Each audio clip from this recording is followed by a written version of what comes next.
All right, we're back in the saddle with Coach Bird. And Coach, you guys had a much-needed off week last week. Yes, sir. You gritted out that win versus Faultville week before. Before we dive into the off week, I always love to talk about how coaches and different teams approach off weeks. But let's talk about Faultville for a minute because we weren't out here last week. Right. Take us back to that game. You know, you said it was kind of a gritty win, but you're glad you got it moved forward. Right, yeah. Faultville's got a very good defense. They schemed us up well, so we had trouble in the first half especially.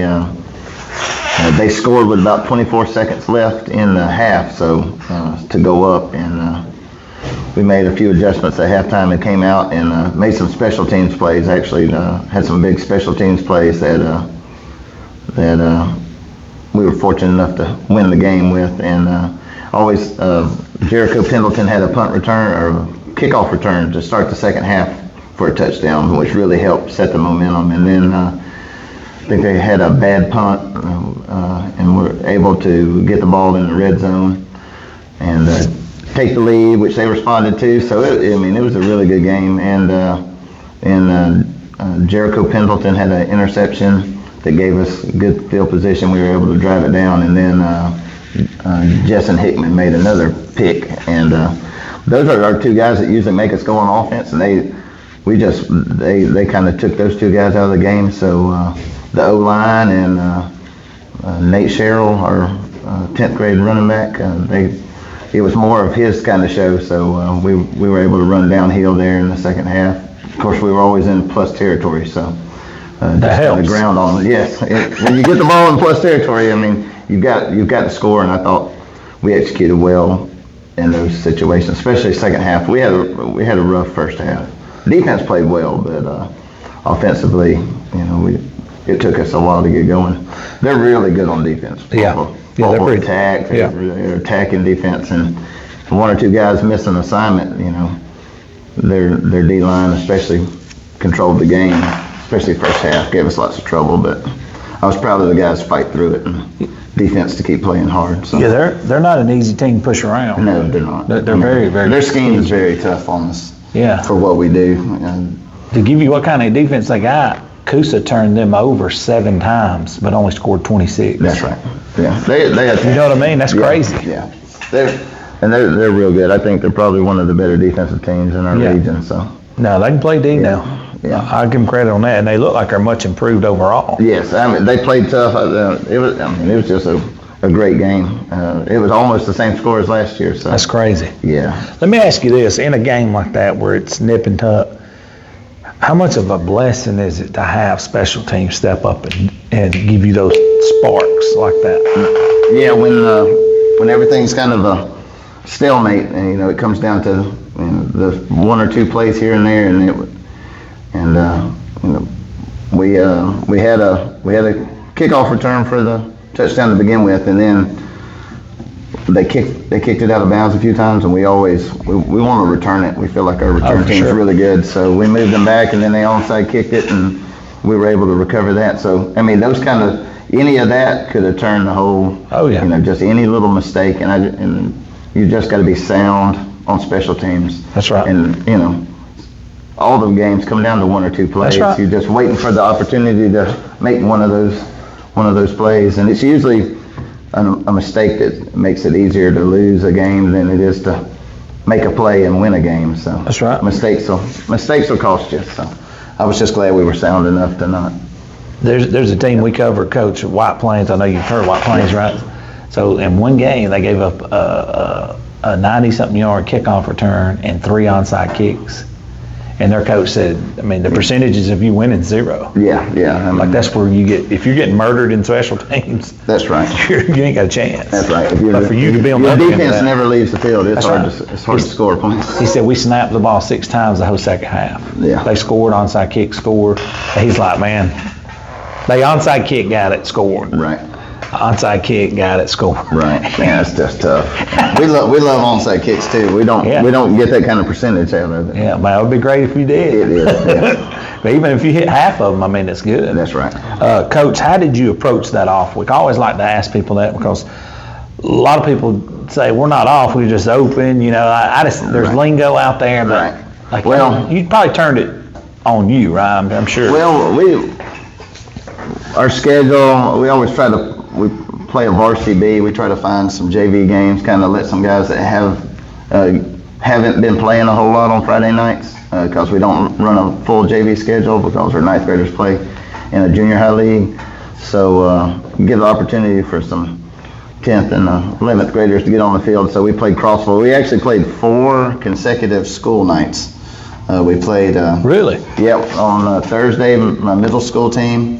Since that 7 through 9 league, we try to pick up middle school games, and since they can't play back to back, we have to schedule them on Thursday. So right. Thursday we were at Corner and with a middle school game, which was very good, and they were able to win that.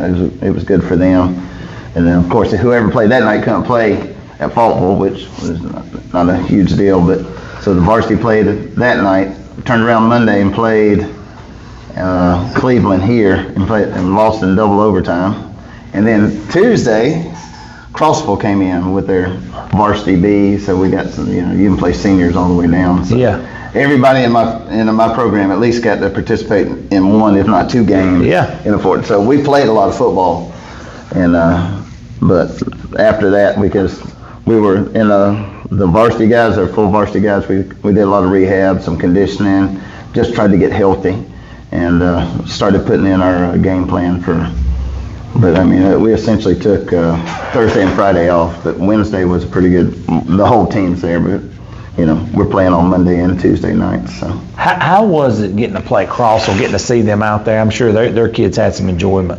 Oh yeah, I think they play a full schedule of JV games, but we've played them the last 4 years. We were actually in the contract with them when they shut down, and we started this JV. We call it Varsity B. That Varsity way you throw some, because they have a few seniors that play, and so it's a Varsity B game. And they played 10-minute quarters. It was a lot of snaps. I think we had 102 snaps with no special teams. So that was just offense and defensive snaps, which was really good for us. Yeah. So. Some of our guys, played 105 snaps. We were both cramping on both sides, but it's just fun. I mean, it's the love of football. That's cool. That's all I'm looking for. Somebody. Yeah, I want them to get their program back. Get it. I mean, I'm hoping they do. It's good for the kids. It'll be tough for them, but just because of the region, they're going to get thrown in. So. Oh yeah, they're going to be in that 5A region. Yeah, it's going to be tough. It's going to be tough, but it'd be good for the kids. Yeah. Maybe they can put in some sort of offense to slow everything down and move some chains. Yeah, they drove up and down the field on us. We were able to throw on them, and so we scored a lot. But now yardage wise, they drove down in the red zone a lot of times. So that's good to hear. Actually, I mean, no offense to you. No. That's what we wanted. We wanted to see kids that can play. So, so. No, that's good. Yeah. This week you got a big one versus Susan Moore, and they have a dynamic quarterback, but he ain't the only person they got. But what have you seen from them on film, Coach? They score. I mean, regardless of who they play, they score. I mean, I think they're averaging somewhere around 40 points a game. That's probably correct. Yeah. So, I think one game they're somewhere close to 40 points a game. They're going to score, and I mean, we're going to play sound defense, but they're going to score. So we got to figure out how to score on them too. So that's the pressure I feel like is all on the offense. I mean, we know they're going to get their points. If we can hold them, below their average, we're going to have to score. So that's what we're trying to do. It's just executing on offense. And it's going to come down to mistakes, turnovers. I mean, that always does, and maybe even special teams. This is the closest region as far as we can tell from film and we still haven't played a whole lot of overlapping people. Because of the way our little schedule worked out, we don't cross over a whole lot until the end. So y'all kind of flip flop. Yeah, that's right. Yeah, like Coosa, us, and Faultville kind of all play together, and everybody else kind of play, and then we switched it over. So now this region's the real deal now, top to bottom. Yeah, there ain't nobody you just look at and say, there's gonna be one or two teams that probably would normally have made the playoffs. That's probably going to be out this year. I mean, there's going to be a good team in the 5 slot, so we've got to do everything we can do to. Well, and that goes back to, like you said, when you play these non-region games, they're just as important because it's any kind of tiebreaker, you're going to need them. That 3-way tiebreaker is going to hurt us. Yeah. And then it defaults back to head-to-head, but still, Yeah. how many times have you looked up and seen a three-way tiebreaker? I mean, Always misses. always. Yeah, and that, you'll end up we've ended up with what should have been a 1 seed in the 4 just because of a 3-way tie or 4-way tie. See what I'm just some saying? weird stuff, so. But, So those games are very important. yeah, and the biggest thing is whoever wins this game this week's kind of in the driver. They control their destiny. If you lose, For hosting, then you right? need, yes. Yeah. And I think that's what most of us are trying to get, that 2 seed behind Coosa, so. That hosting a playoff game is massive. Yeah, it is. Massive. Especially that Region 5, it's a long drive. I was gonna say, you're gonna have Those guys are travel. Really physical, so it's better to play at home for sure. Yeah, you're gonna have travel, then you're gonna have. It's a long travel too. yeah, I mean, and- there's not a game under 2 hours. Maybe Vincent may be closer for us, but I don't- Sulligent, Aliceville, I don't wanna Tuscaloosa say- Academy, those are all. You may get 2 some hour cooking trips. over there too, but there may be some cooking over there. Yeah. You'd rather have it at home. Absolutely, I'd rather have it at home. You don't even want to get into that. I do not. Nah, I'd rather stay here at the crib. That's right. Yeah, but Well- the main thing is the travel. I mean, the Yeah, travel, oh, it's yeah. just it's a different region.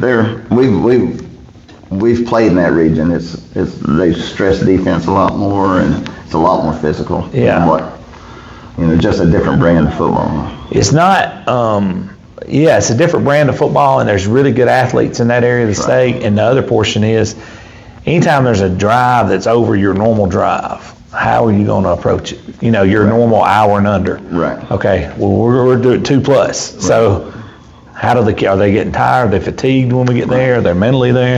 Yep. You go See, into like, that stuff. That's one of the weird quirks about us is anytime we rode a charter, we've never won. So No charters.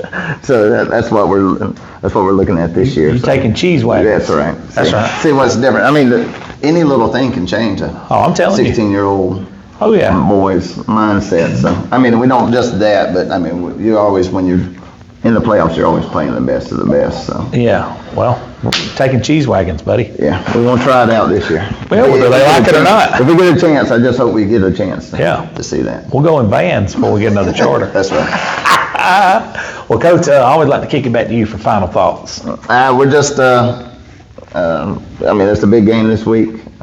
Just need our support from our fans, and got one more week. Next week's our the end of our half cow and homecoming. So try not to look at that too much, but this is a big game for us. So Absolutely. we're just And you don't want to look forward to homecoming. absolutely. I mean, it's the in-county rival. We've only played on one time in the history of the program, so this will be the second time we played them.